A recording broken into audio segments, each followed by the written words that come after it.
What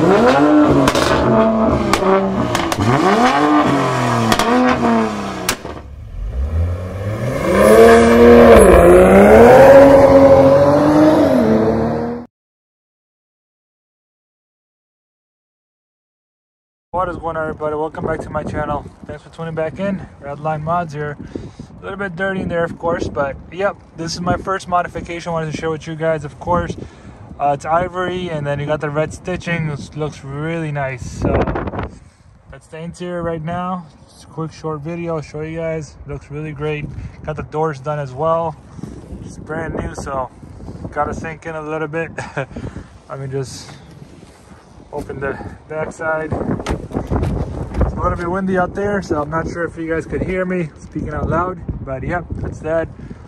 The back right there. I love that red stitching. What do you guys think? Comment below. I would appreciate your insight on that. And the compliments, of course.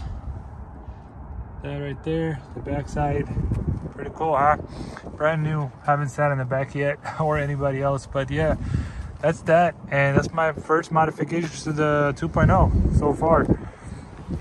So of course, pearl white on the outside, so the contrast for the inside and exterior is really nice. That's that. Inside again right there. Here's a small clip of the stitching. Check it out. Real nice.